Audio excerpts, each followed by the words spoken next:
Hey guys, this is Breach. Welcome back to Let's Play Pokemon Blue. We are back here, Cerulean City, going up the Nugget Bridge. Yeah. Now, there's one more thing that we have to do. Well, not one more thing. We have to do some fishing. There's a lot of Pokemon that we just haven't caught yet because we haven't done any fishing at all. So, we're going to run around and try and wrap up the Pokedex. This is the second to last commentated episode. After this one, probably uploaded the same day as this, I'm going to do the Pokemontage, which is all of the evolutions and all the ones that you didn't catch on screen.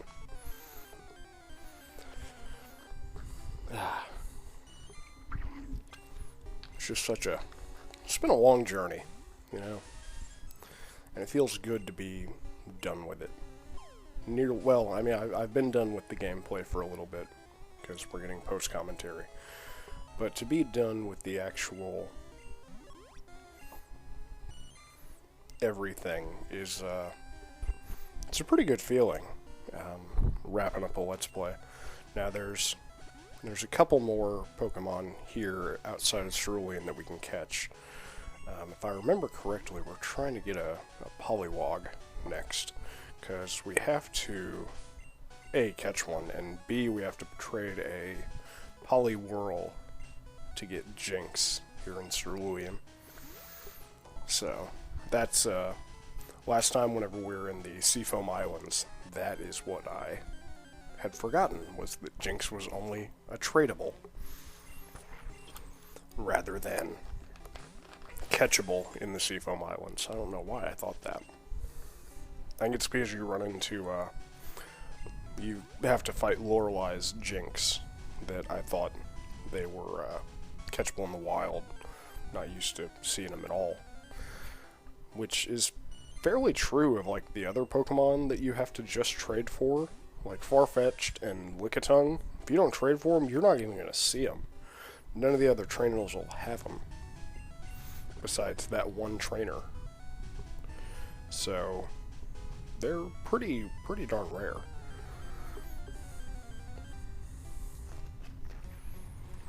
Krabby, we've already caught the crab out of you, Mr. Krabs. I wish you were useful, and then I would have actually named you Mr. Krabs. Then we'd have to go find a SpongeBob Pokemon. Although I'd probably name Snorlax Patrick in that case. And we're switching up to the Good Rod. I think you have to use the Super to catch it, but I try them both out because I'm not getting any luck here. So, the fishing waiting game is part of the game, and that's why I'm not editing this out. Even though it's kind of hard to commentate me just sitting there and fishing. So I promise this episode will have a little more excitement. There's our Poliwag. We're going to go ahead and catch another one after this. So, yeah, no real anticipation or hesitancy with the Pokeballs anymore now that we have the Infinite Master Balls from our Item Underflow glitch. God, if you're not glitching the crap out of this game, I don't know how you're playing it. Because that's the only way for me on this one. Go all the way through the Elite Four normal, and then glitch the crap out of it until you're bored with it, or until you filled out the Pokedex, whichever comes first. So, you'll get Goldeen, Psyducks, Krabbies, and Poliwags. Each is like a 25% chance to be on the line if you catch a Pokemon. So, nothing really more to say about fishing here. In this game, you just have to use the rod. You don't have to press any buttons after that, besides acknowledging that you've gotten a bite. Not like some of the later games where you have to actually press A to reel in the Pokemon. And there's our second Poliwag. Now, if we didn't have to evolve a Poliwrath or a Poliwhirl into a Poliwrath, we would have just caught one, upgraded it, or evolved it all the way, and then traded it for Jinx. But we do have to get a Poliwrath, so gotta get two. Now, we're back here at the Pokemon Center in Cerulean City. We're going to go trade for our Jinx. My husband likes trading Pokemon. If you're a collector, would you please trade with him? Now, off-screen, I used the rare candy item Underflow to get Poliwag up to Poliwhirl so that we can trade for Jinx. And promptly put it away and never use it. Now, Jinx is a Ice Psychic type, so it's fairly unique and could be pretty useful, considering it's got two of the most overpowered types in the game. But, you know, we get it so late, and I'm not used to using it. And if I remember right, its stats aren't... Its base stats at max level aren't that great. So... now, Jinx was a Pokemon that raised a little bit of controversy, because people in the West were saying, oh, that's a blackface, which is, you know, something that white people used to do to mock African Americans. They would put on makeup to make themselves look black, leave the lips and the eyes unmade up, and then run around doing stupid things, giving the notion that African Americans act foolishly. Jinx is actually based on a Japanese subculture, which is like super into tanning. It's basically the Jersey Shore of Japan, but it's kind of based on the blackface too, so I mean, there's not really a way to say that it's not racist.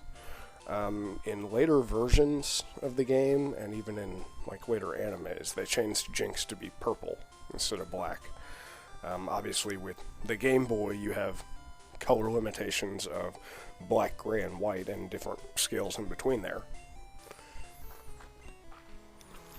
But still, they took steps to separate Jinx away from that, because, you know, an Eastern developed game isn't always going to know all of the Western influences and how things will be received. So, I mean, you can't hate on Nintendo Japan that much. Whenever the game's developed there, was there for a year before they even thought about bringing it westward, has a completely different meaning there. But at the same time, whenever you bring something over, you have to be aware of the cultural influences there. Like how in minigames, swastikas get censored out whenever they get sent to Germany.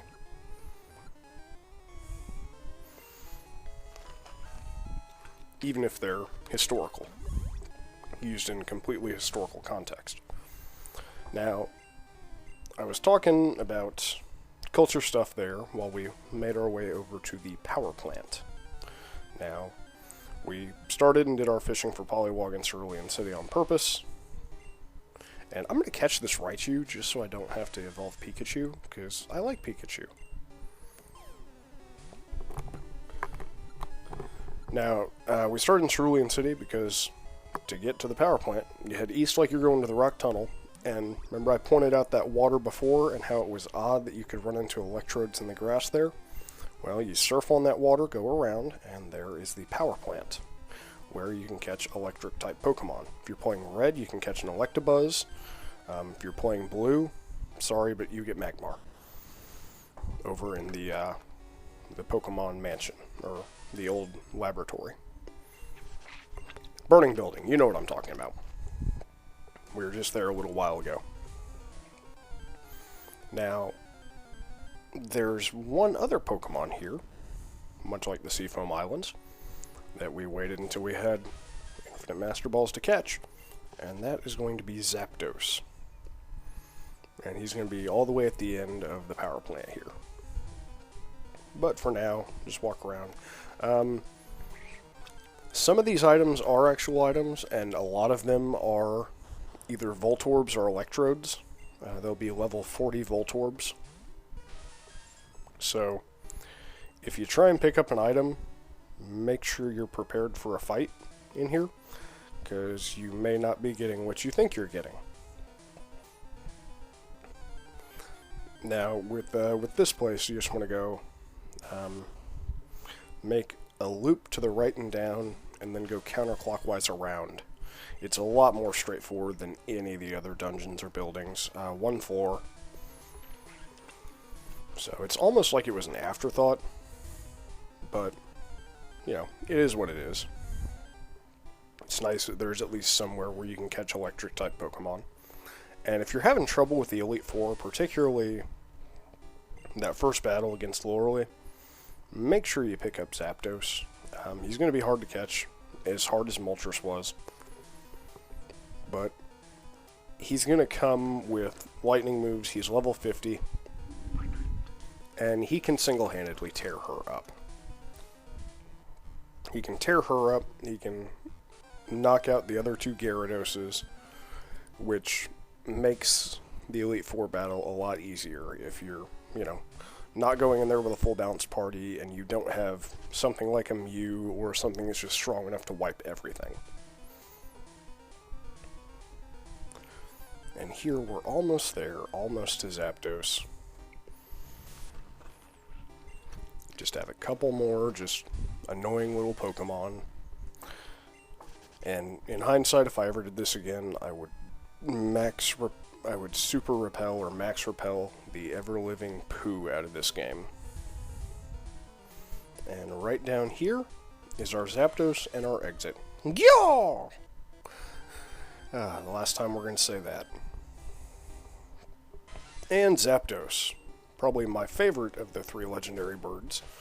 I do love Articuno as well, but Zapdos has the fewest weaknesses. Articuno is going to be weak to electricity. Zapdos is naturally resistant to electricity, which is flying's biggest issue. He is going to run into an issue with rock-type Pokemon, though. So, Zapdos, we're naming after our good buddy Bones from the Gamer Bros. Bones, here's your Zapdos, here's your shout-out. Love you, buddy. Have a good one. Now we're out of there, and we are going to go to Celadon City here and try and wrap up some more fishing. If I remember right, we still need a Horsey, possibly a Shelder,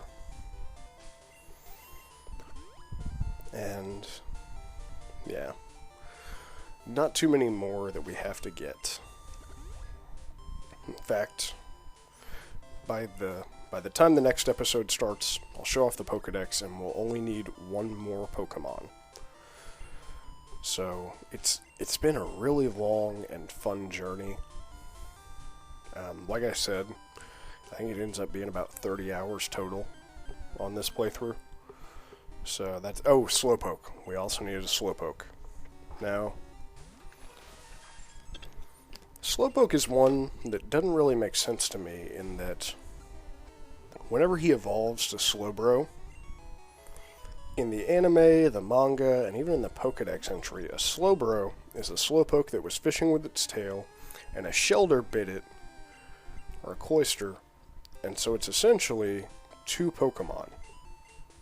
And I just double-checked the Master Balls there, make sure we still have them. But you don't need a Shelder or a Cloyster to evolve your Slowpoke to Slowbro. Obviously, Slowking is not in Gen 1, so no need to worry about that. And there's another Slowpoke. We might have to catch two. I can't remember if we have to trade him for... Yeah, I bet we have to trade him for Lickitung. That's right. I talked about him earlier in the episode, but I haven't shown him off yet, and haven't even shown where to get him yet. So, yeah, Lickitung. Now we are going to fly to Cinnabar Island.